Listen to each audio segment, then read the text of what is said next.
کتاب معجزه است، زیرا آن تاریخ را بازگویی می کند، اخلاق جمعیت را به تنظیم می درآورد، روحیه مردم را هدایت می کند و شخصیت آدمان را تشکل می دهد.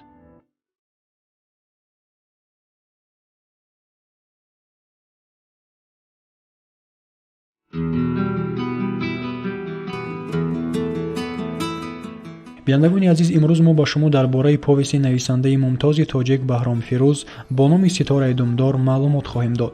اثر مذکور از زمره آن پویست‌های بی‌همتا و جاویدانه است که خیلی واقع بینانه تصویر یافته خواننده‌اش را با اسلوب فهمای و روان نگارش و تقدیر قهرمان اساسی غیور جلب می‌نماید. نویسنده حیات مردم تاجیک را از جهت‌های گوناگون مورد تصویر قرار داده است و مثال شکست و ثروت در مقابل محبت و صداقت انسانی، کار و زندگی حلال در روبروی فریب و ناعدالتی‌های زمان، عشق و وفاداری در هماهنگی آرزوهای جوانی و غیره. یک خصوصیت مخصوص پویست ستاره دمدار ادیب در آن به مشاهده می‌رسد که بیشترین واقعه و قهرمانان اثرهای او زمینه استواری حیاتی دارند.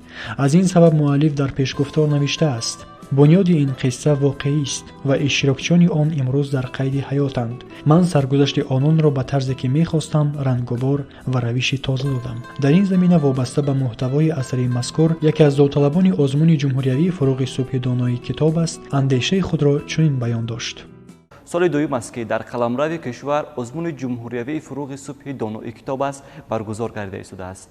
من نیز در قطار دیگر جوانان از روی نامیناسیون خواندن و از یاد کردن آثار ادبیات معاصر تاجیک اشتراک ورزیده شدم. کتاب یگانه دوست، همدم، همنشین انسان است و من بیشتری وقت خود را پای مطالعه کتاب‌های ادبیات معاصر می‌گذارم. امروز می‌خواهم که درباره یکی از پویست‌های خیلی جالب بهرام فیروز برای شما گفته باشم. پویست ستاره دمدار. و این پویست درباره یک جوان است که وی از خورده وقتی که در هوا یک ستاره دمدار رو می‌بیند، از آن روز در حیات این پسر بچه دیگرگونی‌های به وقوع می‌پیوندد که وی تا به کمالات رسیدن و به تا ختم دانشگاه هیچ وقت روز خوب را نمی‌بیند. این پسر بچه نام غیور بود. نویسنده سرگذشت پرماجرای غیور را بر رشته تصویر کشیده در ضمیر خواننده‌اش مهر و محبت به عائله، زندگی، خلق و وطن و مبارزه به امان بردن بر مقابل ناعدالتی‌های زمان را تربیت می‌نماید. سرگذشت غیور را پیگیری کرده بعضاً پی می‌بریم که نویسنده جای حیات خود را هم بر رشته تصویر کشیده است.